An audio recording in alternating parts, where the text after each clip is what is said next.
Hello student. आज हम लोग का ये वीडियो लेक्चर नंबर 6 होगा। चैप्टर है इलेक्ट्रिसिटी, क्लास 10th। टॉपिक होगा ग्रुपिंग ऑफ रेसिस्टर्स या grouping of resistance, combination of resistance. Electric circuit में हम लोग रेसिस्टेंस को दो डिफरेंट तरीके से कनेक्ट कर सकते हैं। सबसे पहला होता है सीरीज कॉम्बिनेशन और दूसरा होता है पैरेलल कॉम्बिनेशन। तीसरा बोला जा सकता है मिक्स्ड कॉम्बिनेशन, जिसमें आपको सीरीज कॉम्बिनेशन भी दिखने जा रहा है और पैरेलल कॉम्बिनेशन भी दिखने जा रहा है। सबसे इंपॉर्टेंट वही होता है जिसमें सीरीज और पैरेलल दोनों तरह का कॉम्बिनेशन प्रेजेंट हो। तो सबसे पहले यहाँ पे आज हम लोग सीरीज एंड पैरेलल कॉम्बिनेशन करने के बाद जो इक्विवेलेंट रेसिस्टेंस डिटरमाइन करने का फॉर्मूला होता है उसको हम लोग डिराइव करेंगे। आफ्टर डेरिवेशन कुछ इंपॉर्टेंट न्यूमेरिकल्स को डिस्कस करेंगे जो बोर्ड एग्जामिनेशन के लिए काफ़ी इंपॉर्टेंट होगा। साथ ही साथ डिफरेंट कॉम्पिटिटिव एग्जामिनेशन के लिए भी उस न्यूमेरिकल को हम लोग बोल सकते हैं काफ़ी इंपॉर्टेंट है। किस तरीके से हम लोग क्वेश्चन को सॉल्व करेंगे कम टाइम में, ये सब कुछ आज हम लोग इस वीडियो लेक्चर में देखने जा रहे हैं। तो रेसिस्टेंस का ग्रुपिंग दो तरीके से हम लोग फर्स्ट यहाँ पे डिस्कस कर ले सीरीज कॉम्बिनेशन। कौन सा डिस्कस करेंगे? Series combination. सीरीज कॉम्बिनेशन कब बोलते हैं? जब हम लोग के पास डिफरेंट रेसिस्टेंस इस तरीके से प्रेजेंट हो कि एक का एंड दूसरे के स्टार्टिंग पॉइंट से कनेक्टेड हो, एक का एंड दूसरे के स्टार्टिंग पॉइंट से कनेक्टेड हो। और ये हम यहाँ पे एक बैटरी को यहाँ पे इस तीनों रेसिस्टेंस के अक्रॉस अप्लाई किए। इस बैटरी का जो वोल्टेज है, पोटेंशियल डिफरेंस है, उसको हम V से रिप्रेजेंट कर रहे हैं। और यहाँ पे ये करंट I इधर से गया, चूंकि एक ही रास्ता है करंट का, तो ये करंट वापस यहाँ पे I होके आएगा। यहाँ पे एक स्विच लगा दिया जाए, यहाँ पे एक स्विच लगा दिया जाए। स्विच को जब हम लोग ऑन करेंगे तो करंट यहाँ पे फ्लो होना स्टार्ट हो जाएगा। अब जो डिफरेंट रेसिस्टेंसेज है उस डिफरेंट रेसिस्टेंसेस को हम लोग R1 बोल दिए, R2 बोल दिए और R3 बोल दिए। R1, R2 और R3 यहाँ पे एक दूसरे से इक्वल नहीं है, तो हम लोग यहाँ पे लिख दे R1 is not equals to R2 is not equals to R3। R1, R2 और R3 यहाँ पे इक्वल नहीं है। अब सोचिए जरा कि अगर पोटेंशियल डिफरेंस अप्लाई किए तो करंट इस तीनों रेसिस्टेंस के थ्रू होते हुए वापस इस सेल में आएगा। करंट कितना गया? I। क्योंकि करंट जाने का रास्ता कितना है? एक, इसलिए इस तीनों रेसिस्टेंस में सेम करंट जाने जा रहा है। तो सीरीज कॉम्बिनेशन का सबसे इंपॉर्टेंट पॉइंट क्या होने जा रहा है कि same current through all resistor, same current through all resistor. ये हर एक रेसिस्टर्स के थ्रू जो करंट जा रहा है वो क्या जा रहा है? सेम। सबसे पहला और सबसे इंपॉर्टेंट पॉइंट हमारा यही होने जा रहा है कि जो डिफरेंट रेसिस्टर्स है उसके थ्रू जो करंट पास करेगा वो सेम जाने जा रहा है। रीजन, क्योंकि यहाँ पे अगर देखा जाए एक ही रास्ता, एक ही पाथ अवेलेबल है करंट के लिए और उसी रास्ते से वो करंट आई जा रहा है। अब ध्यान से देखा जाए, अगर हम ओम्स लॉ को अप्लाई करते हैं तो ओम्स लॉ कहता है V is equals to I R. तो देखा जाए तो I सब में सेम है और रेसिस्टेंस सबका क्या है? डिफरेंट है, तो वोल्टेज सबका क्या हो जाएगा? डिफरेंट। इसके क्रॉस जो वोल्टेज है वो वोल्टेज यहाँ पे V1 वोल्ट मीटर से पता करेंगे, इसके क्रॉस जो वोल्टेज है वो V2 से पता करेंगे और वो V2 है। और यहाँ पे जो इसके क्रॉस वोल्टेज होने जा रहा है वो क्या है? V3 है। तो जो सेकंड पॉइंट निकल के आ रहा है वो सेकंड पॉइंट मेरे लिए क्या होगा? तो सेकंड पॉइंट होगा कि different voltage, different potential difference across each resistor. हर एक रेसिस्टेंस के अक्रॉस जो वोल्टेज है वो क्या है? डिफरेंट। यहाँ पे V1 is not equals to V2 is not equals to क्या होने जा रहा है? V3। ये तीनों वोल्टेज एक दूसरे के इक्वल नहीं होने जा रहा है। अब नहीं क्यों हो रहा है? बिकॉज करंट तो सब में सेम है लेकिन रेसिस्टेंस सबका क्या है? डिफरेंट है, जिसके चलते हर एक के अक्रॉस वोल्टेज सेम नहीं आ रहा है। अब अगर यहाँ ध्यान से देखा जाए कि अगर हम लोग ओम्स लॉ से देखें तो फ्रॉम ओम्स लॉ हम लोग V1 इज इक्वल्स टू लिख सकते हैं करंट जो रेसिस्टेंस R1 में गया इनटू R1, करंट तो आ ही जा रहा है। V2 इज इक्वल्स टू हम लोग लिख सकते हैं I इंटू R2 और V3 इज इक्वल्स टू लिख सकते हैं I इंटू R3। तो रेसिस्टेंस सबका डिफरेंट और करंट सबका क्या है, सेम है। ऐसा करते हैं कि इसका एक इक्विवेलेंट डायग्राम हम लोग ड्रॉ करते हैं। कैसा इक्विवेलेंट डायग्राम, जिसमें हम क्या शो करेंगे, इक्विवेलेंट रेसिस्टेंस को शो करेंगे। क्या शो करेंगे, इक्विवेलेंट रेसिस्टेंस। अब ये इक्विवेलेंट रेसिस्टेंस क्या होता है, इक्विवेलेंट रेसिस्टेंस का मतलब आखिर जब इस तीन रेसिस्टेंस के होने के चलते और ये बैटरी होने के चलते हमको अगर आई करंट मिल रहा है तो ऐसा कोई तीनों रेसिस्टेंस को रिप्लेस करके अकेला रेसिस्टेंस जरूर होगा जिसके आने के बाद भी करंट उतना ही जाए, उतना ही पोटेंशियल डिफरेंस के थ्रू। तो यहाँ पे जो इक्विवेलेंट रेसिस्टेंस है वो हम ये बना लिए और यहाँ पे ये सेल हम लोग जो लगाए थे वही सेल यहाँ पे है। अब यहाँ पे जो वोल्टेज होगा वो क्या होगा, V, और यहाँ से अगर बात करें तो करंट कितना जा रहा I और ये करंट आया R और ये रेसिस्टेंस जो होगा RS लिखेंगे। RS का मतलब हो गया equivalent resistance in series. Series में इक्विवेलेंट रेसिस्टेंस को हम लोग क्या बोले, RS। तो करंट इधर से गया और इधर से आ गया। इसके क्रॉस वोल्टेज क्या होगा, तो वोल्टेज इसके क्रॉस होगा V। तो अगर हम बात करें कि इन इक्विवेलेंट डायग्राम हम लोग क्या बोल सकते हैं, इक्विवेलेंट डायग्राम में हम लोग बोल सकते हैं ओम्स लॉ से V is equals to I into RS लिख सकते हैं। V इज इक्वल्स टू क्या लिख सकते हैं, I इंटू RS। RS का मतलब हो गया इक्विवेलेंट रेसिस्टेंस, RS का मतलब हो गया इक्विवेलेंट रेसिस्टेंस। अब यहाँ से देखा जाए कि हम लोग यहाँ पे जो टोटल वोल्टेज V दिख रहा है वही वोल्टेज यहाँ पे तीन पार्ट में डिवाइड होता हुआ दिख रहा है। इस तीनों वोल्टेज को अगर ऐड करते हैं तो टोटल पोटेंशियल डिफरेंस के इक्वल यहाँ पे वो चीज़ हो जाएगा। तो हम लोग यहाँ पे लिख सकते हैं, कि यहाँ पे in this case V is equals to V1 plus V2 plus क्या लिखेंगे, V3। अब सबका वैल्यू पुट कर देते हैं। V के जगह पे हम लोग क्या रखेंगे, I इंटू RS, V1 के जगह पे I इंटू R1, V2 के जगह I into R2 and V3 के जगह पे I इंटू R3। ध्यान से देखा जाए I यहाँ पे कॉमन हो जाएगा, अंदर आ जाएगा R1 R2 और क्या आ जाएगा R3 और यहाँ पे आ जाएगा I RS। I और I कैंसिल हो गया तो RS जो कि सीरीज में है R1 प्लस R2 प्लस क्या आ गया R3। ये मेरा जो है सीरीज कॉम्बिनेशन के लिए फार्मूला है। अगर 1 और 4 अगर हो जाए तो फिर R4 को अभी ऐड कर देंगे, R5 हो जाए तो मतलब जितना भी है उसको हम लोग क्या कर देंगे, ऐड कर देंगे। यहाँ पे खास बात क्या निकल के आ रहा है, तो खास बात ये निकल के आ रहा है, the value of equivalent resistance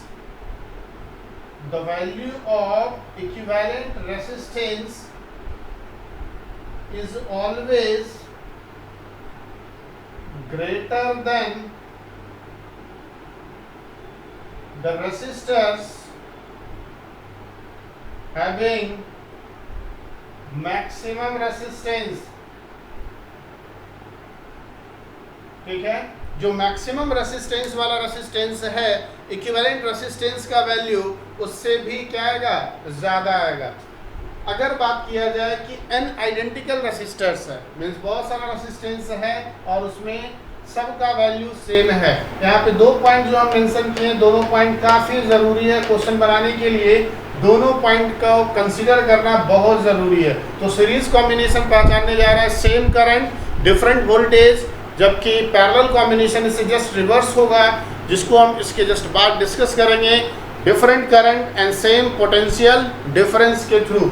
अब यहाँ पे जो हम कंडीशन नेक्स्ट कंसीडर कर रहे हैं वो ये कि suppose R1 is equals to R2 is equals to R3। सारा का सारा क्या है, सेम है, ये सब का सब रेसिस्टेंस सेम है।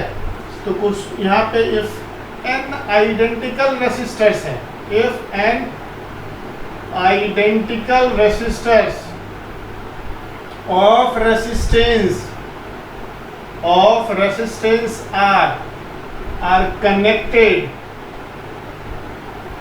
in series, अगर n आइडेंटिकल रेसिस्टर्स है जिसको सीरीज में कनेक्ट कर दे, जिसका रेसिस्टेंस R है, तो क्या लिखेंगे, RS is equals to R1 की जगह R plus R plus R plus R plus so on. उसी तरीके से हम लोग फाइनली क्या लिख सकते हैं, अगर n टर्म्स तक है, अप टू कहाँ तक है, n टर्म्स तक, तो हम लोग इसको लिख देंगे RS is equals to n into R। तो जितना आइडेंटिकल रेसिस्टर्स है सबका यहाँ पे रेसिस्टेंस क्या हो जाएगा, सेम है, और जितना रेसिस्टेंस होगा उतना ही से उस पर्टिकुलर रेसिस्टेंस को मल्टीप्लाई करेंगे तो टोटल रेसिस्टेंस हम लोग इक्वेट कर लेंगे। अब यहाँ पे देखा जाए कि सीरीज कॉम्बिनेशन जो होता है वो ओवरऑल रेसिस्टेंस को इंक्रीज कर दे रहा है। सीरीज कॉम्बिनेशन ओवरऑल रेसिस्टेंस को क्या कर दे रहा है, इंक्रीज कर दे रहा है, जबकि पैरेलल कॉम्बिनेशन में ऐसा नहीं होता है। इस दोनों को हम लोग कंपेयर करेंगे और तब जब हम लोग पैरेलल कॉम्बिनेशन को भी स्टडी कर लेंगे तब। अब यहाँ पे एक पर्टिकुलर क्वेश्चन करके हम लोग देखते हैं कि किस तरीके से न्यूमेरिकल्स को भी हम लोग सॉल्व कर सकते हैं, किस तरीके से न्यूमेरिकल्स को हम लोग सॉल्व कर सकते हैं।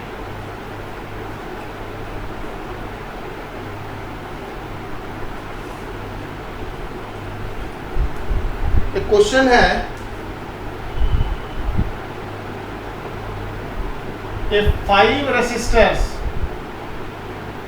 of resistances 2 ohm, 3 ohm, 4 ohm, 5 ohm and 6 ohm are connected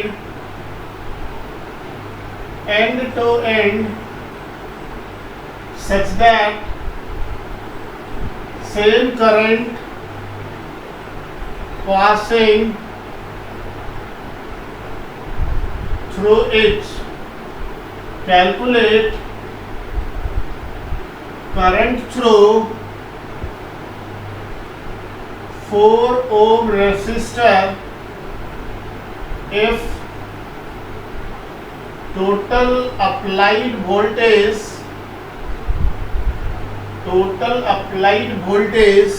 is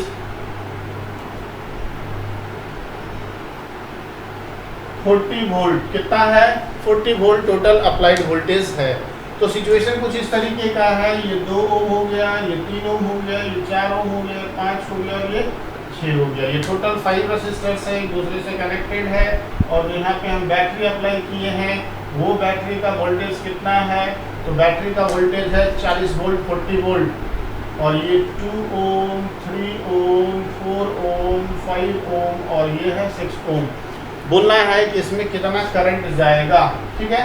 तो कितना करंट जाएगा इसको डिसाइड करने के लिए सबसे पहले इसका एक इक्विवेलेंट रेसिस्टेंस हम लोग ड्रॉ कर डिटरमाइन करेंगे। तो R S is equals to क्या लिखेंगे, सबको जोड़ देंगे, 2 + 3 + 4 + 5 + 6, ये हो जाएगा 6 5 11 4 15 3 18 + 2 20 ओम आ गया इक्विवेलेंट रेसिस्टेंस। अब हम लोग क्या करेंगे, from Ohm's law, ohms law से हम लोग लिख सकते हैं V = I × RS। RS का मतलब हो गया इक्विवेलेंट रेसिस्टेंस इन सीरीज। अब यहाँ से देखा जाए वोल्टेज कितना है, तो 40 वोल्ट, I कितना है नहीं पता है, RS कितना है 20 ओम, तो I = हो जाएगा 40/20, दैट इज 2 एम्पियर। अब ध्यान से देखा जाए इन सीरीज कॉम्बिनेशन करंट तो सबके थ्रू क्या जाएगा, सेम जाएगा। इस क्वेश्चन में सीरीज कॉम्बिनेशन है या नहीं है ये मेंशन नहीं किया गया, बट इतना जरूर बोला गया कि एंड टू एंड कनेक्शन है और हर एक से सेम करंट पास कर रहा है, तो बताना है कि कितना करंट 4 ओम वाले रेसिस्टेंस से पास करेगा। तो यहाँ क्वेश्चन का लैंग्वेज कंफर्म कर रहा है कि रेसिस्टेंस जो कनेक्टेड है वो सीरीज में है, और सीरीज कॉम्बिनेशन में जो करंट जाता है वो सेम जाता है, और टोटल करंट जो हम लोग डिसाइड किए हैं, डिटरमाइन किए, वो कितना है 2 एम्पियर। यही 2 एम्पियर इससे भी जाएगा, इससे भी जाएगा, इससे भी जाएगा, इससे भी जाएगा और इससे भी जाएगा, मतलब same current through all resistor. It is the sign of series combination, ठीक है। ये हम लोग बोल सकते हैं कि सीरीज कॉम्बिनेशन होगा। तो सीरीज कॉम्बिनेशन से इसी तरह का सिंपल क्वेश्चन आ सकता है। और फिर हम लोग यहाँ से जब आगे बढ़ते हैं तो पैरेलल कॉम्बिनेशन की ओर बढ़ेंगे।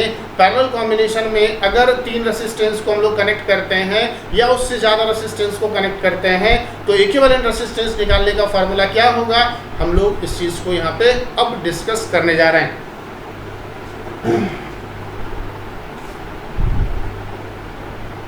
तो next heading parallel combination. Next heading देना है क्या, parallel combination of resistors, parallel combination.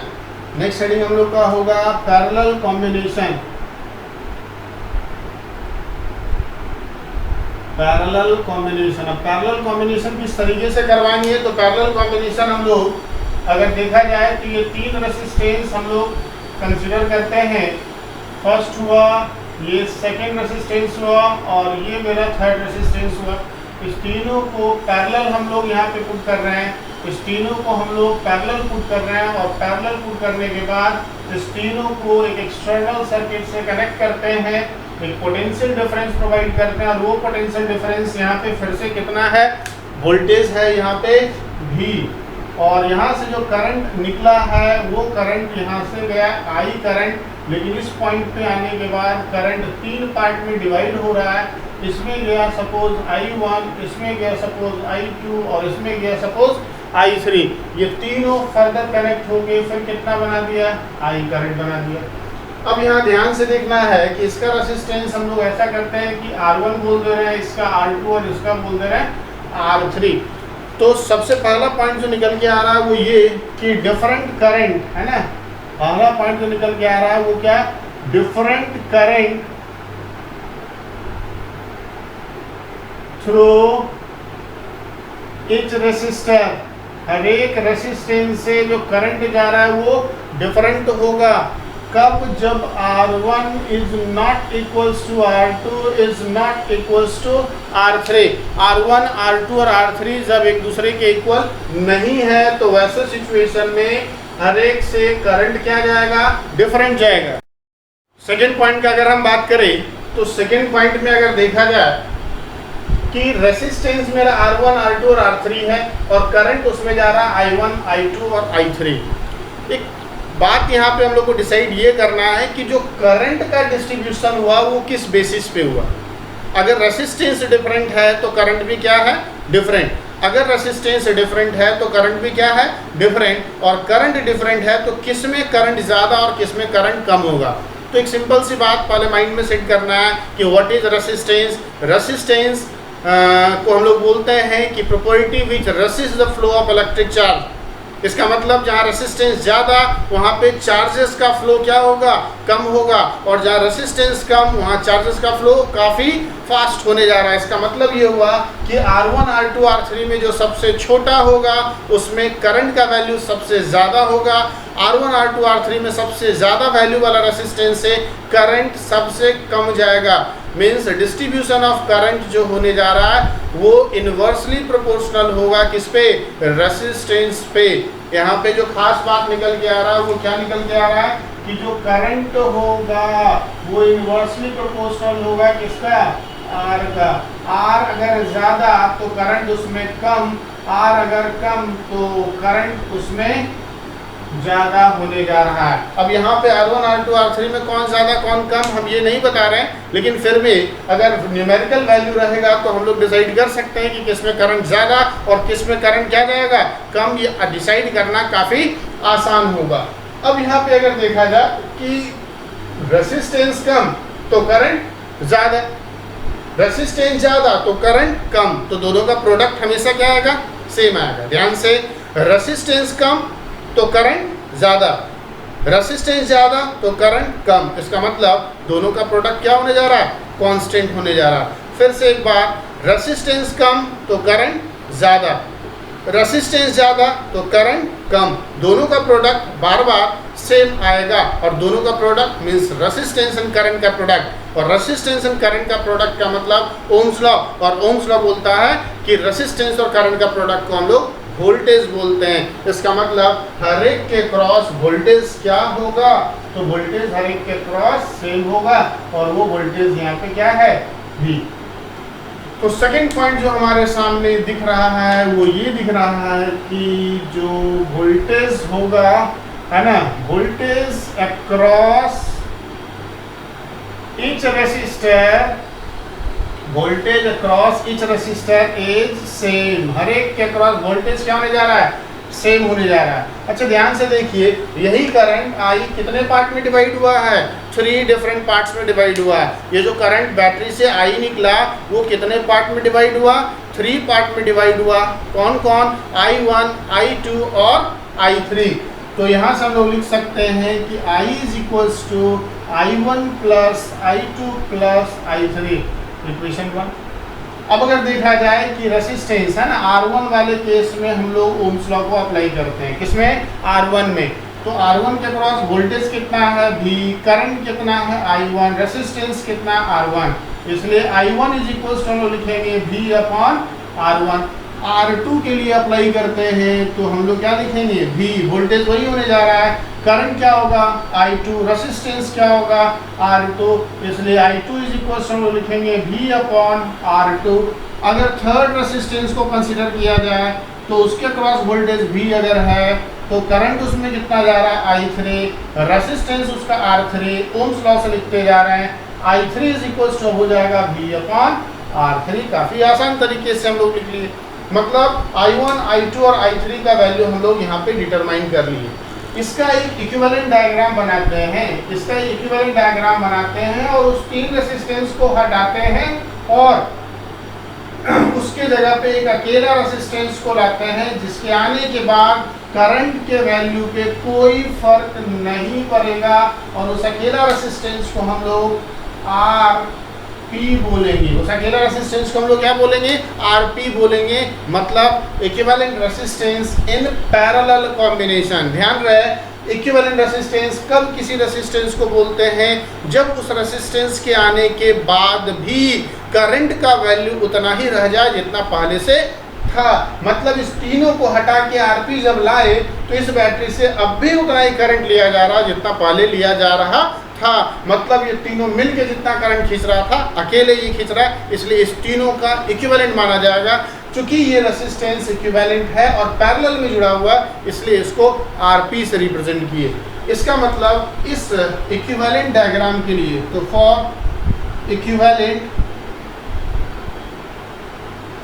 Equivalent resistance RP के लिए लिखना चाह रहे हैं, तो RP के अक्रॉस वोल्टेज तो वही होगा V, करंट कितना जा रहा है टोटल में जो जाएगा I और रेसिस्टेंस कितना RP, इसलिए I इज इक्वल टू हम लिखेंगे V अपॉन RP। किसी को दिक्कत यहाँ पे नहीं होना चाहिए। ध्यान से देखिए, इक्विवेलेंट रेसिस्टेंस के लिए जो कि RP से रिप्रेजेंट किया गया, V is equals to I into क्या लिखेंगे RP, then I is equals to V by RP। तो हमारे पास I1, I2 और I3 सबका वैल्यू निकाले, उठा के इसमें क्या कर देंगे, पुट कर देंगे। नाउ पुट हम लोग फ्रॉम इक्वेशन 1 I की जगह पे क्या लिखेंगे, V अपॉन RP, I1 के जगह पे V अपॉन R1, I2 के जगह पे V अपॉन R2 और I3 के जगह पे V अपॉन R3। जरा ध्यान से देखना है, इसके बाद का अगर हम बात करें तो V अगर कॉमन ले ले यहाँ पे तो क्या लिखेंगे 1 upon RP is equals to, यहाँ भी V कॉमन ले लिए तो क्या लिखेंगे 1 upon R1 plus 1 upon R2 plus 1 upon R3। इस तरीके से V को कैंसिल कर दिया, मेरे पास जो फार्मूला आ गया वो 1 upon RP is equals to आ गया 1 upon R1 plus 1 upon R2 plus 1 upon R3, और भी रेसिस्टेंस होगा तो ऐसे ही करके हम लोग ऐड करते चले जाएंगे। मतलब रेसिप्रोकल का सम इक्विवेलेंट के रेसिप्रोकल के इक्वल होगा, रेसिप्रोकल का सम इक्विवेलेंट के रेसिप्रोकल का इक्वल होने जा रहा है। यही है पैरेलल कॉम्बिनेशन का फॉर्मूला। अगर देखा जाए यहाँ पे कि पैरेलल कॉम्बिनेशन में सबसे इंपॉर्टेंट बात क्या है, जो सीरीज कॉम्बिनेशन को पैरेलल से डिफरेंट करता है, सेपरेट करता है, वो ये पॉइंट है कि हर एक रेसिस्टेंस से करंट डिफरेंट जाएगा और हर एक रेसिस्टेंस का क्रॉस वोल्टेज क्या होगा, सेम होगा। अब हम लोग यहाँ पे n आइडेंटिकल रेसिस्टर्स वाला कंडीशन को देख लेते हैं कि अगर n आइडेंटिकल रेसिस्टर्स को कनेक्ट करते हैं तो सिचुएशन क्या होने जा रहा है अगर n आइडेंटिकल रेसिस्टर्स को कनेक्ट करते हैं तो। उससे भी पहले हम लोग अगर देखें फॉर 2 रेसिस्टर्स ओनली, ठीक है, क्वेश्चन को जल्दी जल्दी सॉल्व करने के लिए हम लोग इसका बात कर रहे हैं। तो 1/RP लिखेंगे 1/R1 प्लस 1/R2। एलसीएम कितना हो जा रहा है R1 R2, ऊपर हो जाएगा R2 प्लस R1 और ये हो जाएगा 1/RP। देन RP हो जाएगा R1 R2 upon R1 plus R2, मतलब दोनों का प्रोडक्ट और नीचे हम लोग सम पुट करने जा रहे हैं।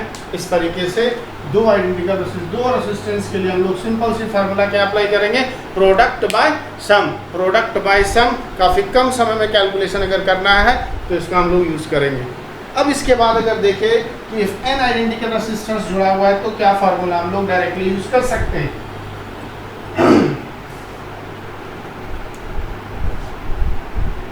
इफ n आइडेंटिकल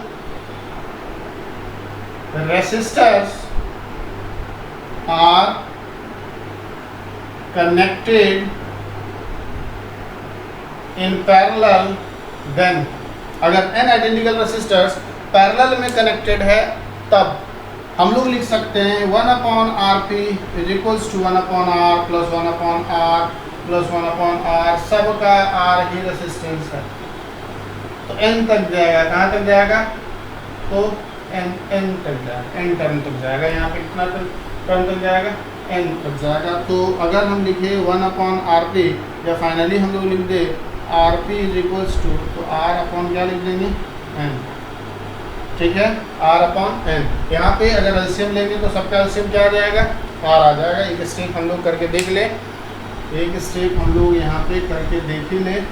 अगर हम एलसीएम लेते हैं यहाँ पे एलसीएम मेरा आ जाएगा R और ऊपर कहाँ तक जाएगा, n तक जाएगा। और ये क्या है 1/RP, इसलिए RP इज इक्वल्स हो जाएगा R अपॉन n। जबकि अभी हम लोग सीरीज में क्या डिसाइड फाइंड आउट किए थे, RS is equals to n into R। Series के लिए NR और पैरेलल के लिए R अपॉन n। ये फार्मूला हम लोग यूज़ करने जा रहे हैं पैरेलल कॉम्बिनेशन में, जब n आइडेंटिकल रेसिस्टर्स हो, जब दो रेसिस्टेंस हो तब के कंडीशन में। अब अगर ध्यान दिया जाए हम एक क्वेश्चन यहाँ पे करते हैं, जिस क्वेश्चन के थ्रू हम लोग ये डिसाइड कर पाएंगे कि सीरीज और पैरेलल कॉम्बिनेशन एक दूसरे से किस तरीके से डिफरेंट है, एक न्यूमेरिकल के थ्रू हम लोग डिस्कस करेंगे। सीरीज एंड पैरेलल कॉम्बिनेशन एक दूसरे से कैसे डिफरेंट है मैथमेटिकली, और तब हम लोग इसका क्वालिटेटिव एस्पेक्ट में चेकिंग करेंगे। तो कंपैरिजन हम लोग करने जा रहे हैं, कंपैरिजन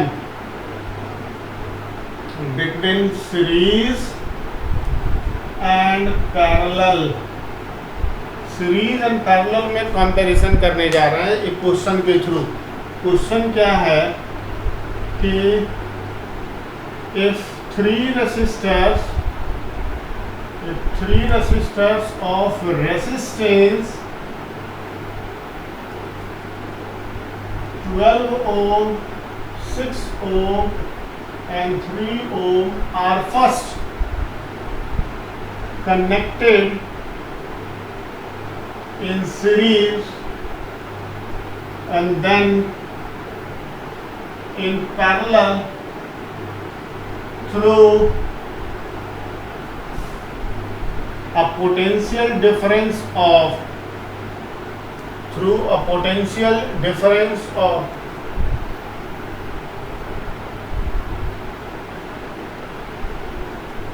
इसको ऐसा करते हैं कि 4 ओम कर दे रहे हैं,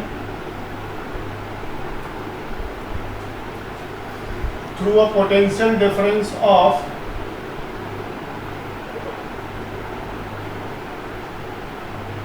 44 volt. Compare current in both. दोनों में हमको कंपेयर करना है करंट, तो इसको दो पार्ट में हम लोग डिवाइड कर दे रहे हैं। एक हम लोग सीरीज का बात कर लें और दूसरा बात हम लोग कर लेते हैं पैरेलल का बात कर लेते हैं। तो अगर पैरेलल का बात किए तो 12 और 6 और 4 इस तरीके से कनेक्टेड होगा, ये 12 ओम, ये 6 ओम और ये 4 ओम, और इसको कनेक्ट कर दिए हैं कितने से, तो 44 वोल्ट। ठीक है, ये 12 ओम, ये 6 ओम और ये है 4 ओम, 12 ओम, 6 ओम और 4 ओम। ध्यान से देखिएगा इक्विवेलेंट रेजिस्टेंस यहाँ पे क्या होगा, तो 1/RP इज इक्वल टू लिखेंगे 1/12 प्लस 1/6 प्लस 1/4।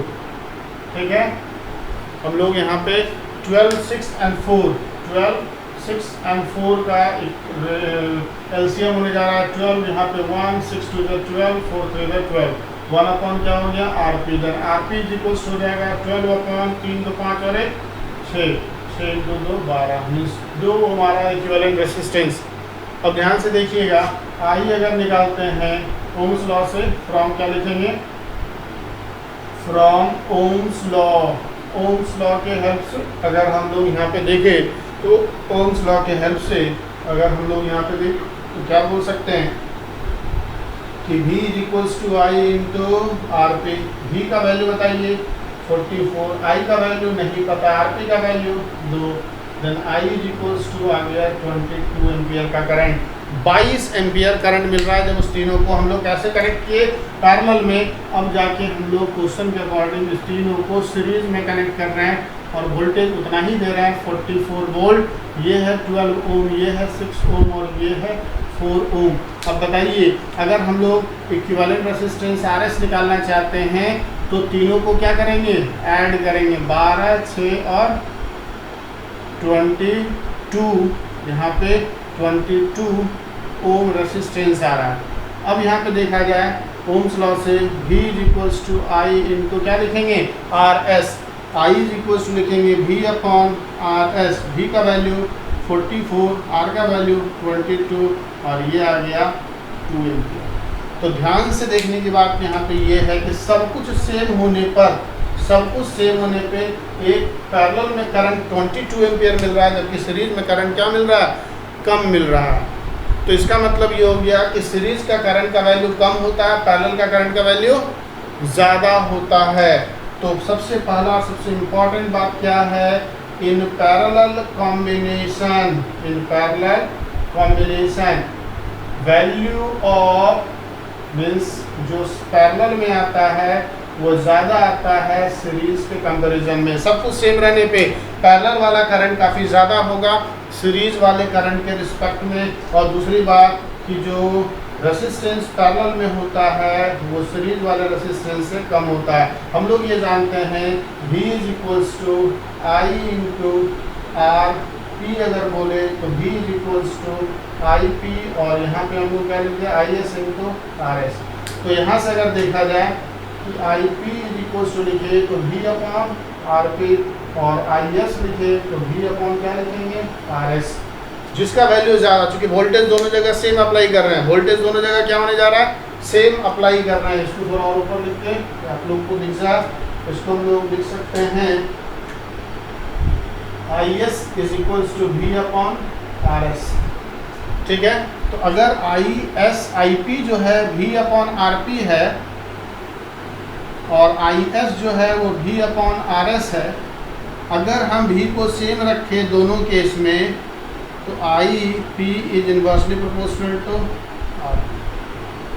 ठीक है, इसका मतलब I और R इनवर्सली प्रोपोर्शनल है, जिसका रेसिस्टेंस का वैल्यू ज़्यादा उसमें करंट कम, जिसका रेसिस्टेंस का वैल्यू कम उसमें करंट का वैल्यू ज़्यादा। तो इस न्यूमेरिकल की हेल्प से हम लोग ये कंपेयर कर पाए कि करंट किस में ज़्यादा मिलने जा रहा है और करंट रेसिस्टेंस किस में ज़्यादा मिलने जा रहा है। फिर से रेसिस्टेंस सीरीज कॉम्बिनेशन में पैरेलल के रिस्पेक्ट में काफ़ी ज़्यादा मिलेगा, करंट पैरेलल कॉम्बिनेशन में सीरीज कॉम्बिनेशन के रिस्पेक्ट में काफ़ी ज़्यादा मिलने जा रहा है, जबकि बैटरी दोनों कंडीशन में क्या है, सेम। अब हम लोग नेक्स्ट क्वेश्चन की ओर आते हैं।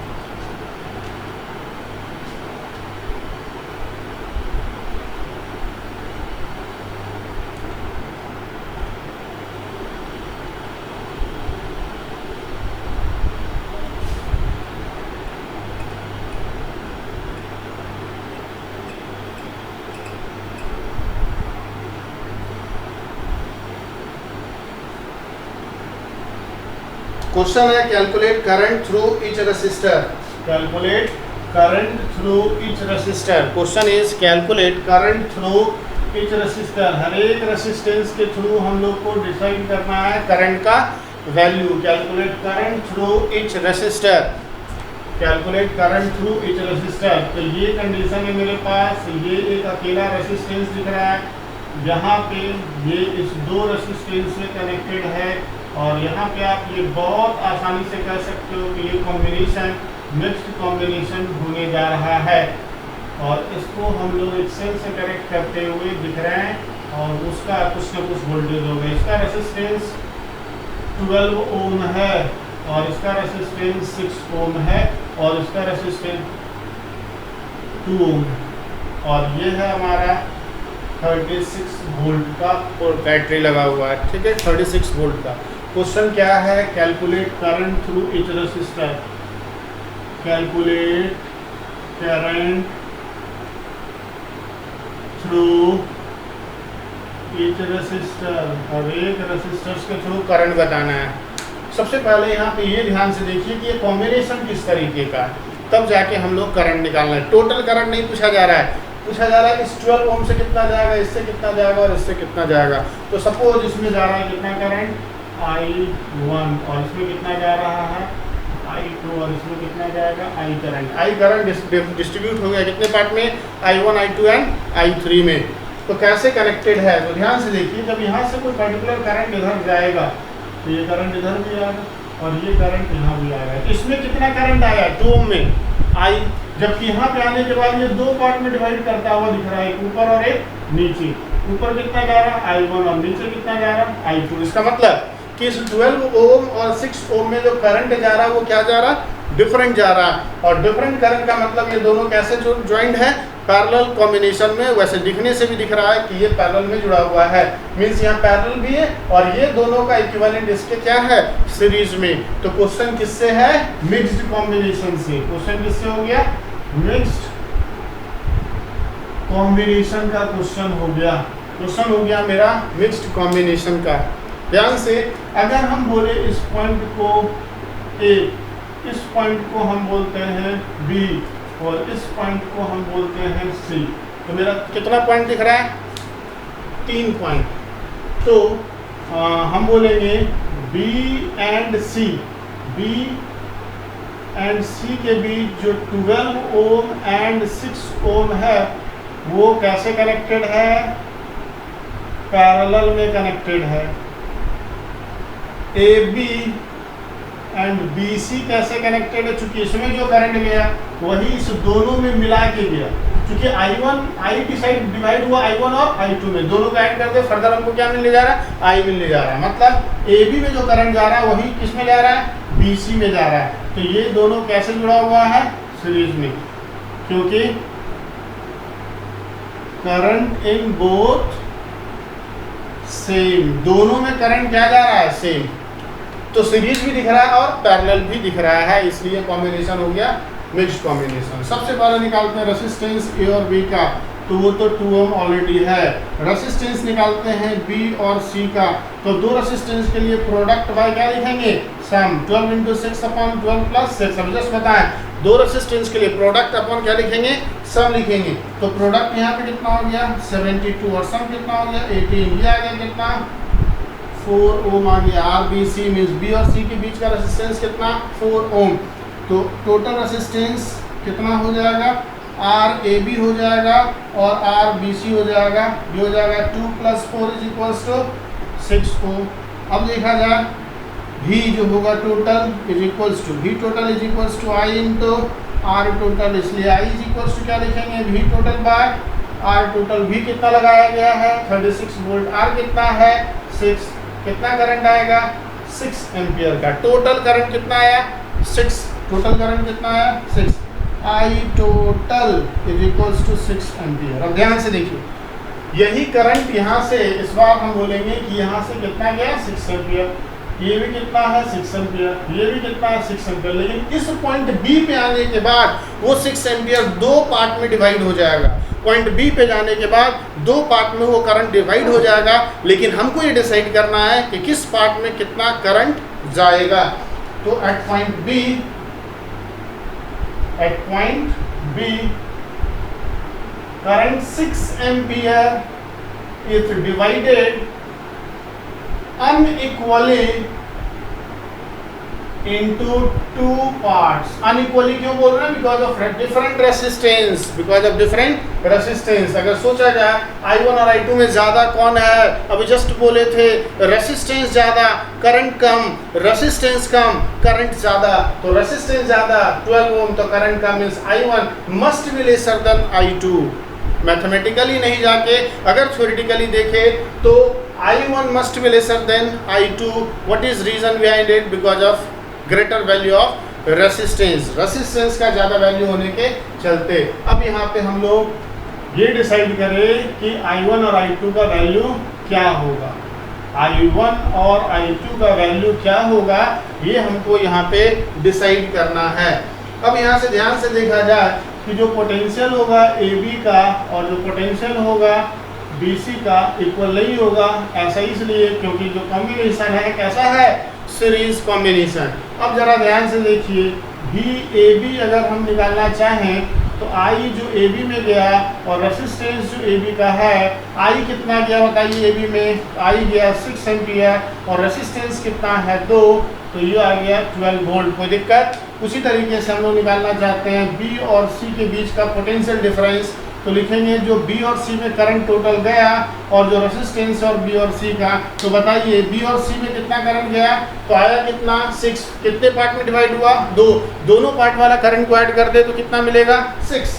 तो यहाँ में 6 होगा. और रेसिस्टेंस B और C के बीच का कितना आया है? B और C के बीच का रेसिस्टेंस आया 4 ओम, तो यहाँ लिखेंगे 4 और ये हो जाएगा 24 वोल्ट. कितना हो जाएगा? 24 वोल्ट हो जाएगा. मतलब BC के बीच का वोल्टेज 24, AB के बीच का वोल्टेज 12 वोल्ट, दोनों को ऐड करेंगे 36 वोल्ट मेरा आ जाएगा. दोनों को ऐड करने पे कितना आ जाएगा? 36 वोल्ट आ जाएगा.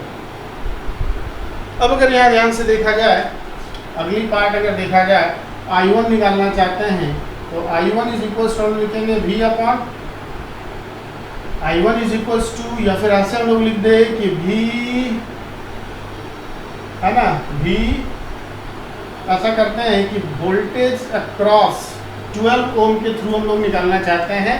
12 ओम के थ्रू, तो 12 ओम में करंट कितना जा रहा है? I1 इंटू कितना लिखेंगे? 12 इज इक्वल्स टू क्या लिखेंगे? VBC.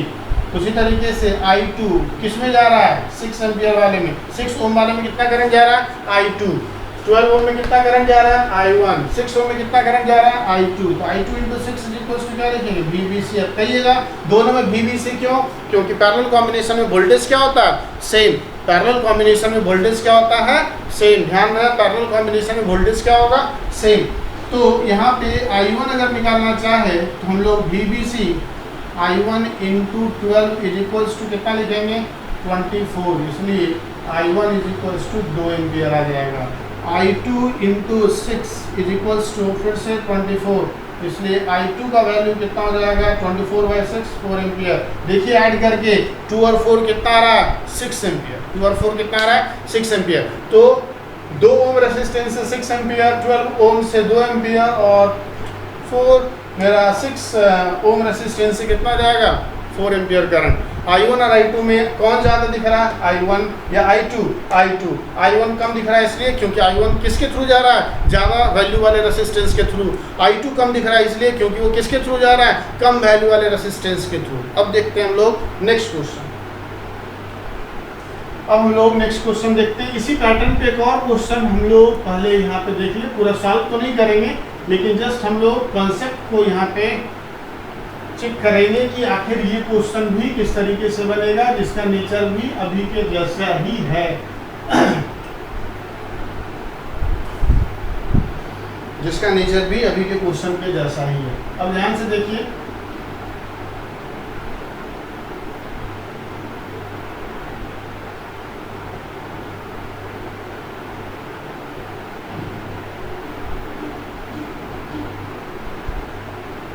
एक रेसिस्टेंस यहाँ, दूसरा, तीसरा, चौथा, पांचवा, छठा और ये इस तरीके से सेल से कनेक्टेड है. ये वाला जो रेसिस्टेंस है वो 12 ओम दिया हुआ है, ये 6 ओम दिया हुआ है और ये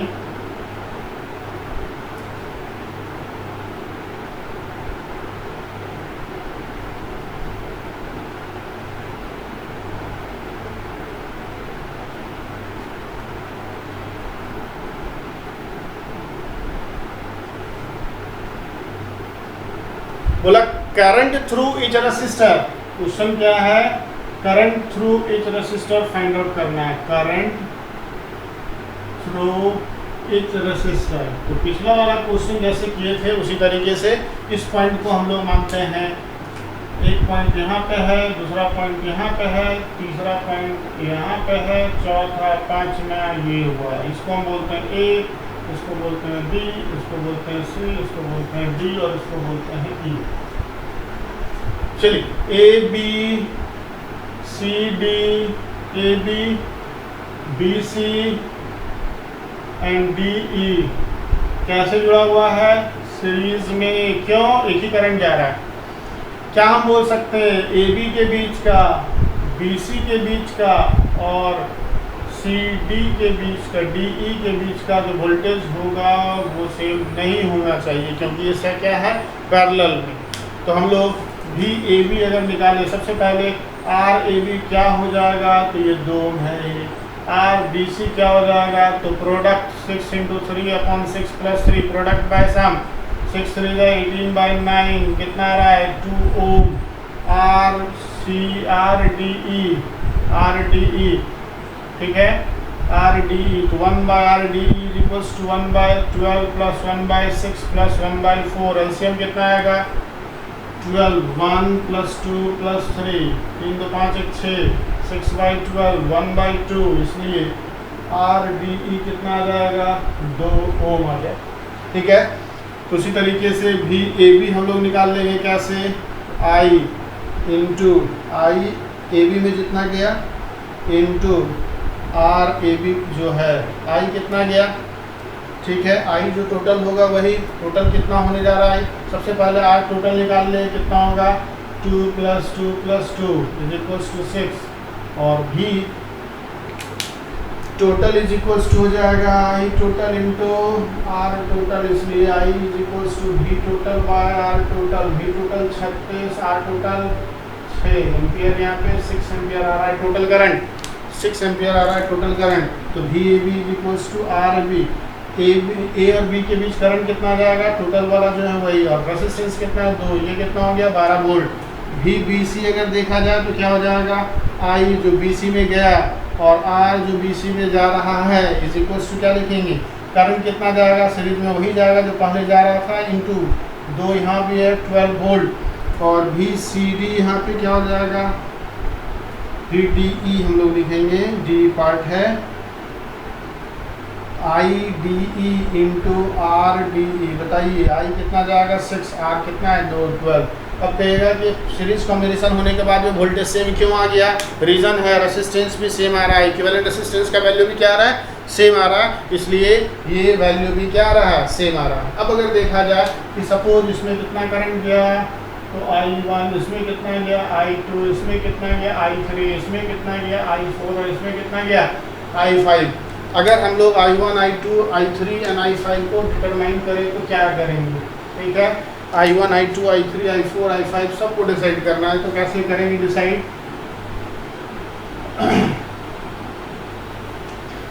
चलिए अब हम लोग देखते हैं I1 current = voltage bye resistance, तो वोल्टेज लिखेंगे VBC/ रेसिस्टेंस लिखेंगे 6, VBC 12/6 कितना हो गया, 2 एम्पियर, ये हो गया I1। I2 लिखेंगे तो वोल्टेज बाय रेसिस्टेंस, इस बार भी वोल्टेज VC का होगा और रेसिस्टेंस कितना होगा, 3, 12/6 यहाँ पे 12/3 यहाँ पे कितना हो जाएगा, 4, 4 और 2 क्या हो गया, 6। चलिए I3 डिटरमाइन करते हैं, तो वोल्टेज कितना हो जाएगा, VDE, DE के बीच का वोल्टेज, रेसिस्टेंस कितना है, 12, 12/12 = 1 एम्पियर। I4 निकालिए, I4 के लिए भी DE के बीच का वोल्टेज और रेसिस्टेंस कितना है, 6, 12/6 कितना हो गया, 2 एम्पियर। I5 निकालिए तो वोल्टेज कितना होगा DE के बीच का, क्योंकि I5 उसी में जा रहा है, अपॉन रेसिस्टेंस कितना होगा, 4, 12/4 ये कितना आ गया, 3। इस दोनों को जोड़िए, तीनों को जोड़िए कितना आ गया, 6 एम्पियर। इस दोनों को जोड़िए कितना आ गया, 6 एम्पियर। इसका मतलब किससे कितना करंट जा रहा है हम लोग डिसाइड कर सकते हैं, बस हम लोग को पहचानने आना चाहिए कौन सीरीज में जुड़ा हुआ और कौन पैरेलल में जुड़ा हुआ है, ये हम लोग को पहचान में आना चाहिए। फिर से इस क्वेश्चन को हम बता दें कि यहाँ पे एक पार्ट ये दिख रहा है, दूसरा पार्ट ये दिख रहा है, तीसरा पार्ट ये दिख रहा है। इसके क्रॉस का जो वोल्टेज है ये है VAB, इसके क्रॉस का वोल्टेज है VBC और इसके क्रॉस का वोल्टेज है VBE और ये तीनों 12 वोल्ट आ रहा है। I1 और I2 निकालने के लिए ये वाला वोल्टेज यूज करेंगे, I3, I4, I5 के लिए ये वाला वोल्टेज यूज करेंगे। ये तीनों पैरेलल में है, ये दोनों पैरेलल में है, ये अकेला है। ओवरऑल क्या है? Mixed combination. क्यों? सीरीज भी है और पैरेलल भी है। AB पार्ट BC के, BC पार्ट DE के सीरीज में है। तो जब भी ऐसे क्वेश्चन में इंडिविजुअल करंट निकालने के लिए आए तो सबसे पहला काम क्या होगा? इक्विवेलेंट रेजिस्टेंस डिसाइड करना। दूसरा काम क्या होगा? डिफरेंट आर्म्स के अक्रॉस वोल्टेज को डिटरमाइन करना। और तीसरा काम क्या होगा? करंट डिसाइड करना by using Ohm's law. One more question, ठीक है? एक और क्वेश्चन हम लोग यहाँ पे डिस्कस करें, जिस दोनों क्वेश्चन से थोड़ा सा डिफरेंट नेचर का होगा, इस दोनों क्वेश्चन से थोड़ा सा डिफरेंट नेचर का होगा, उस क्वेश्चन को यहाँ पे हम लोग डिस्कस कर ले। क्वेश्चन है, जब दो रेसिस्टेंस को, दो अननोन रेसिस्टेंस को सीरीज में जोड़ते हैं तो, और फिर उसको पैरेलल में जोड़ते हैं तो दोनों कंडीशन में इक्विवेलेंट रेसिस्टेंस गिवन है, इंडिविजुअल रेसिस्टेंस बताना है, क्या होगा? क्वेश्चन क्या है? If two unknown resistor are first connected in series and then in parallel having equivalent resistance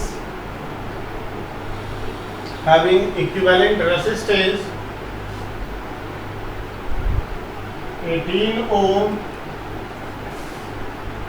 and 4 ohm respectively. Calculate individual resistances. ठीक है? क्वेश्चन में क्या बोला जा रहा है कि दो अननोन रेसिस्टेंस है, ये और ये दूसरा, ये दोनों का रेसिस्टेंस का वैल्यू अलग अलग है। दोनों को पहले सीरीज में जोड़ा गया, दोनों को पहले सीरीज में जोड़ा गया। जब सीरीज में जोड़ा गया तो इक्विवेलेंट रेसिस्टेंस 18 ओम, और फिर दोनों को कैसे जोड़ा गया? पैरेलल कॉम्बिनेशन में जोड़ा गया। दोनों को कैसे जोड़ा गया? पैरेलल में जोड़ा गया, और इसमें इक्विवेलेंट रेसिस्टेंस आया 4 ohm. If two unknown resistors are first connected in series and then in parallel having equivalent resistance 18 ohm and 4 ohm respectively, calculate individual resistances. तो जैसा क्वेश्चन कर रहा है वही काम हम लोग करते हैं according to क्वेश्चन। ठीक है? दो रेसिस्टेंस जो है मेरे पास, रेसिस्टेंस 1 तो R1 बोल दे रहे हैं, रेसिस्टेंस 2 तो हम लोग क्या बोल दे रहे हैं? R2। तो R1 प्लस R2 का वैल्यू कितना दिया? 18 ओम। जबकि 1 by R1 plus 1 by R2 is equals to 1 by RP लिखेंगे ना, और 1 बाय RP का वैल्यू कितना होगा? 1 बाय 4। क्वेश्चन में पैरेलल में कितना है? 4। तो मेरे पास ये पहला इक्वेशन आता हुआ दिख रहा है, और ये दूसरा equation 1 by R1 plus 1 by R2 is equals to 1 by RP। अब थोड़ा सा इसको सॉल्व किया जाए, इसको थोड़ा सा हम लोग सॉल्व कर लेते हैं। हम लोग यहाँ पे लिख सकते हैं कि 1/4 is equals to 1/R1 plus 1 LCM यहाँ हो जाएगा R1 और R2, ऊपर चला जाएगा R1 प्लस R2। तो 1/4 is equals to R1 plus R2 और R1 R2। अब यहाँ पे from equation 1 R1 plus R2 का वैल्यू कितना है? R1 प्लस R2 का वैल्यू 18 अपॉन क्या लिखेंगे? R1 R2। इसलिए R1 R2 is equals to लिख देंगे 18 इंटू 4 इज इक्वल्स टू 70। देखिए, यहाँ से इस क्वेश्चन को सॉल्व करने के लिए दो रास्ता होगा। एक इक्वेशन तो हम लोग को दिख रहा है, दूसरा इक्वेशन यहाँ से लाना होगा। और अगर यहीं से दूसरा इक्वेशन लाते हैं तो आप क्वाड्रेटिक इक्वेशन में चले जाएंगे। आप यहाँ से क्वाड्रेटिक इक्वेशन में चले जाएंगे। मीन्स अगर R1 को R2 के टर्म में लिख के, मीन्स अगर यहाँ पे हम लोग दूसरे रास्ते से जाएं, वो रास्ता पाथ क्या होगा? तो होगा ये कि 1/R1 प्लस 1/R2 के जगह पे 18 माइनस R1 कर देते हैं। क्या कर देते हैं? 18 minus R1 is equal to 1/4 और इसको सॉल्व करते हैं तो क्वाड्रेटिक इक्वेशन आएगा। कैसा आएगा? Quadratic equation. इसको भी आप सॉल्व करके फाइंड आउट कर सकते हैं, लेकिन उससे भी आसान तरीका यहाँ पे ये है कि इक्वेशन तो नोन है, दूसरा जैसा कि हम लोग जानते हैं लिख सकते हैं as we know R1 minus R2 का होल स्क्वायर। बताइए a माइनस बी का होल स्क्वायर क्या लिख सकते हैं? a माइनस बी का whole square is equal to a plus b का होल स्क्वायर माइनस 4ab।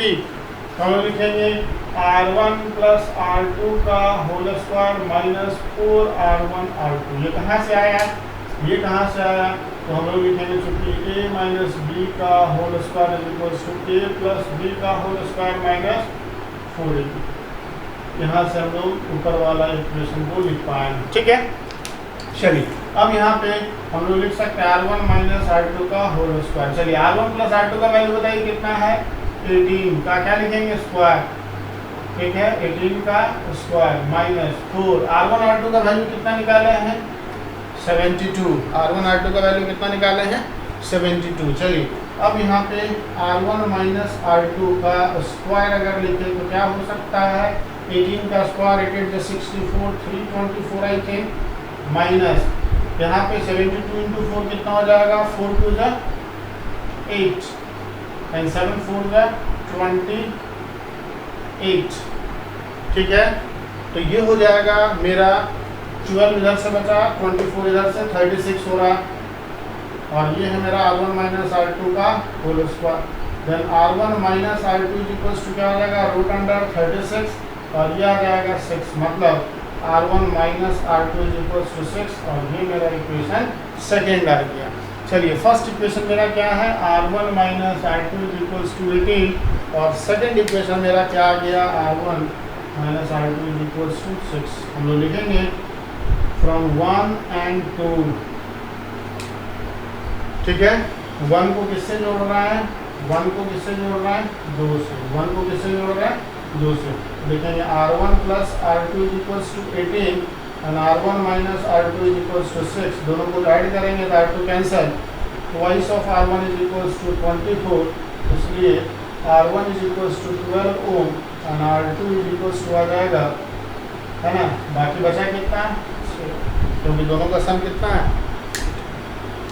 इस क्वेश्चन को हम लोग इस तरीके से सॉल्व कर सकते हैं। क्वेश्चन था दो अननोन रेसिस्टर को जब पहले सीरीज में कनेक्ट किए तो 12 ओम आ रहा था इक्विवेलेंट रेसिस्टेंस, जब पैरेलल में कनेक्ट किए तो इक्विवेलेंट रेसिस्टेंस का वैल्यू आया 4 ओम। बताना है कि वो दोनों इंडिविजुअल रेसिस्टेंस का वैल्यू क्या होगा। इंडिविजुअल रेसिस्टेंस का वैल्यू क्या होगा? हमारा आंसर क्या बोल रहा है? 12 ओम एंड 6 ओम। आया कैसे? क्वेश्चन के इन्फॉर्मेशन से हम लोग लिख दिए कि दो रेसिस्टेंस हम लोग R1 और R2 मान लिए, R1 को R2 से जोड़े तो पैरेलल सीरीज में 18 ओम आया। पैरेलल का फार्मूला लिखते 1/RP 1/R1 प्लस 1/R2 और पैरेलल में वैल्यू कितना दिया हुआ? 4, तो 1/4 1/R1 प्लस 1/R2। एलसीएम लिए तो R1 R2 का वैल्यू फाइंड आउट कर लिए, जब R1 प्लस R2 का वैल्यू यहाँ से 18 पुट किए तो, और वो कितना आया? 72। दूसरा रास्ता यहाँ पे क्वेश्चन को सॉल्व करने का था ये कि R2 को या फिर R1 को एक दूसरे के टर्म में लिख दीजिए और फिर आगे बढ़िए, क्वाड्रेटिक इक्वेशन आएगा। लेकिन हम यहाँ पे इस फार्मूला का यूज करते हुए a माइनस बी का whole square is equals to a plus b का होल स्क्वायर माइनस 4ab पे पुट कर दिए, a की जगह R1 और b की जगह पे R2, तो मेरे पास आ गया R1 माइनस R2 का whole square is equals to R1 plus R2 का whole square minus 4R1 R2, और इस तरीके से R1 माइनस R2 आया मेरा कितना? 6, और दो इक्वेशन आ गए, इक्वेशन 1 और इक्वेशन 2। दोनों इक्वेशन को जब हम लोग सॉल्व किए तो मेरा R1 और R2 का वैल्यू डिटरमाइन हो गया, और वो R1 R2 का वैल्यू मेरा कितना आया? 12 ओम एंड 6 ओम। तो अगर इस तरीके का क्वेश्चन आता है तो मेरा तरीका, आपका तरीका यही होना चाहिए, या फिर आप चलिए क्वाड्रेटिक इक्वेशन के ओर। तो हम यहाँ पे जो डिस्कस किए क्वेश्चन, सारा इंपॉर्टेंट क्वेश्चन है एग्जामिनेशन पॉइंट ऑफ व्यू से। क्वेश्चन पार्ट वाइज आता है, A part, B part, C part, D part. In general अगर बोला जाए तो ये टॉपिक ऐसा है मिक्स्ड कॉम्बिनेशन, जहाँ से एग्जामिनेशन में न्यूमेरिकल आने का चांसेस बहुत ही ज़्यादा होगा, इसलिए ये टॉपिक काफ़ी इम्पॉर्टेंट होगा एग्जामिनेशन के लिए, साथ ही साथ कंपटीशन पॉइंट ऑफ व्यू के लिए। ठीक है। यहाँ पे एक और क्वेश्चन को हम लोग इक्विवेलेंट रेसिस्टेंस से रिलेटेड क्वेश्चन को करते हैं कि किस तरीके से इक्विवेलेंट रेसिस्टेंस को हम लोग डिटरमाइन कर सकते हैं।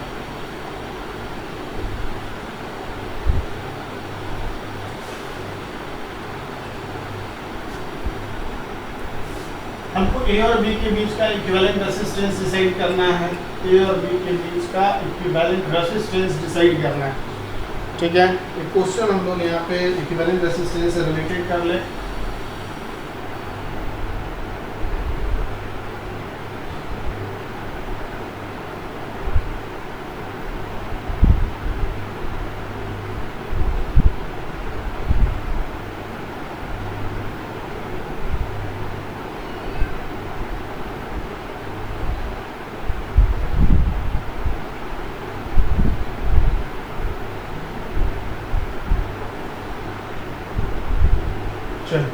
यहाँ पे ऐसा है कि ये है 2 ओम, ये है 3 ओम और ये है 5 ओम और ये है मेरा 10 ओम। ये है मेरा 2 ओम, ये है मेरा 3 ओम और फिर से ये हो गया 10 ओम। ये फिर से है 3 ओम और ये है 2 ओम और ये फिर से मेरा 10 ओम। ये 2 ओम, ये 3 ओम और ये है 10 ओम और ये है 2 ओम और ये है 3 ओम। और यहाँ पे ये जो पॉइंट दिख रहा है ये पॉइंट ए है और ये पॉइंट बी है। बोला आर ए बी, बताइए क्या होगा। ए और बी के बीच का इक्विवेलेंट रेसिस्टेंस क्या होगा। ए और बी के बीच का इक्विवेलेंट रेसिस्टेंस क्या होगा ये डिसाइड करना है। कैसे करेंगे, ध्यान से इस पार्ट से स्टार्ट करना है, आसान होगा। चलिए, अगर देखा जाए इस वाले पार्ट को, अगर देखा जाए इस वाले पार्ट को, तो बताइए इस तीनों में जो करंट जाएगा वो सेम जाएगा कि डिफरेंट जाएगा। कुछ भी पर्टिकुलर करंट भेजा जाए इधर से या इधर से, ये तीनों में सेम करंट जाएगा। तीनों में क्या जाएगा, सेम करंट जाएगा।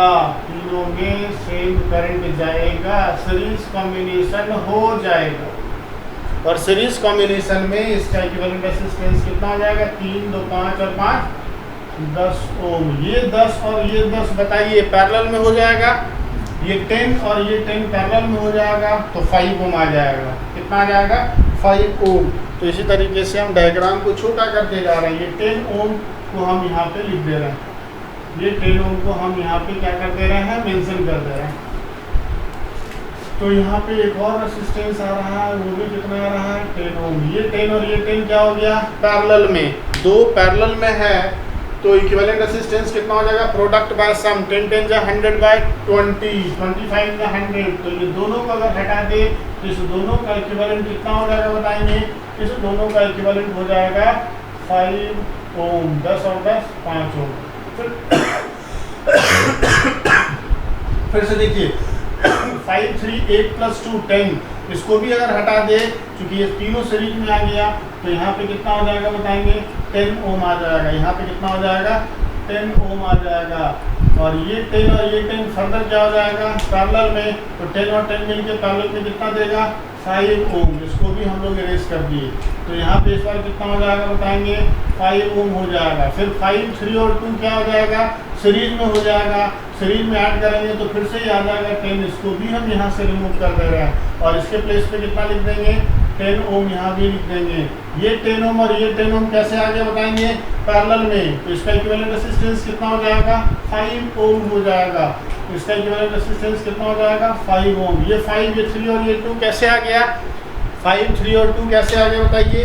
तो आ गया ये सीरीज में, 5 2 7 3 10, ये भी आ गया कैसे, सीरीज में। इक्विवेलेंट रेसिस्टेंस का वैल्यू क्या होगा बताएंगे, इक्विवेलेंट रेसिस्टेंस का वैल्यू होगा 10 ओम। ये 10 और ये 10 कैसे आ गया, पैरेलल में। पैरेलल में दोनों का इक्विवेलेंट रेसिस्टेंस कितना हो जाएगा, 5 आ जाएगा। तो यहाँ पे अब ये बचा कितना, 5 ओम। बताइए आरएबी कितना हो जाएगा, तीनों सीरीज में, 2 + 5 + 3, 5 2 7 और 3। इक्विवेलेंट रेसिस्टेंस यहाँ पे कितना आ गया, मेरा इक्विवेलेंट रेसिस्टेंस कितना आ गया बताएंगे, 10 ओम। अगला क्वेश्चन अगर हम लोग करें, वन मोर क्वेश्चन, तो चलिए हम ऐसे करके लिख दिए और यहाँ से ले लिख दिए, कोई दिक्कत। इस वाले पार्ट का रेसिस्टेंस नोन है, इस वाले पार्ट का रेसिस्टेंस नोन है, और इसका पार्ट का नोन रेसिस्टेंस है, यहाँ भी नोन है और यहाँ भी नोन है, और इसको इस तरीके से कनेक्ट कर दिया गया। ठीक है, कनेक्ट किया गया। ये वाला रेसिस्टेंस 6 ओम है और ये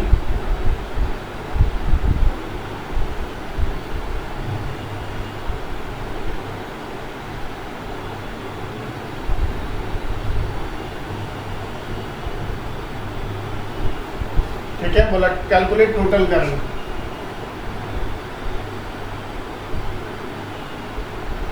ठीक है, यहाँ पे अमीटर रीडिंग के थ्रू भी क्वेश्चन पूछ सकता है कि अमीटर का रीडिंग बताइए। सबसे पहले आप आइए इस वाले पार्ट में, बताइए दोनों क्या है, सीरीज में। क्यों? जितना करंट इसको मिलेगा उतना ही करंट इसको मिलेगा, इसलिए क्योंकि रास्ता एक ही है। तो इसको ऐसा करते हैं, रिमूव कर देते हैं, क्योंकि हमको निकालना है क्या, टोटल करंट। इक्विवेलेंट रेजिस्टेंस से एक स्टेप आगे बढ़ना है। 6 और 3 कितना हो जाएगा, 9 हो जाएगा। 6 और 3 कितना हो जाएगा, 9 हो जाएगा। तो इसको हम लोग यहाँ पे 9 ओम कर देंगे। कितना कर देंगे, 9 ओम। अब 9 3 का 27 और 9 3 कितना हो जाएगा, 12। इस दोनों को अब देखा जाए तो पैरेलल में। क्यों? यहाँ से रास्ता कुछ और, यहाँ से रास्ता कुछ और, दोनों में करंट जा रहा है अलग अलग, दोनों में करंट जा रहा है क्या, अलग अलग। तो ये इस बार कैसे जुड़ गया, पैरेलल में जुड़ गया। तो टोटल रेजिस्टेंस कितना हो जाएगा, R total is equals to, ये सबसे पहले पैरेलल में निकाल ले तो लिखेंगे 9 × 3/9 + 3। क्यों? प्रोडक्ट वाइज हम दो अगर रेजिस्टेंस पैरेलल में है तो 9 3 27 + 12 ओम। अब आर टोटल निकालिए तो 4 + 27/12 + 3, ये तीनों क्या आ गया, सम में। क्यों? सीरीज में है। एलसीएम कितना हो जाएगा, 12। यहाँ कितना हो जाएगा, 48। यहाँ कितना हो जाएगा, 27। यहाँ कितना हो जाएगा, 36।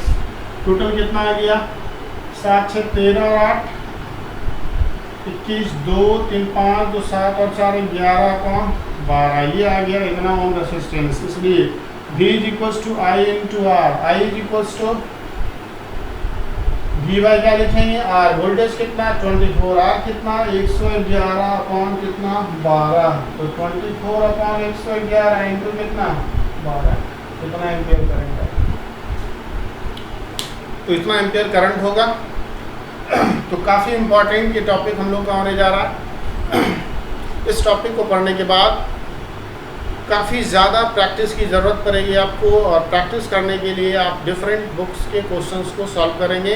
सॉल्व करने के बाद टॉपिक काफ़ी आसान हो जाएगा एग्जामिनेशन पॉइंट ऑफ व्यू से भी, और बोर्ड पॉइंट ऑफ व्यू से भी ये टॉपिक काफ़ी ज़्यादा इम्पॉर्टेंट होगा।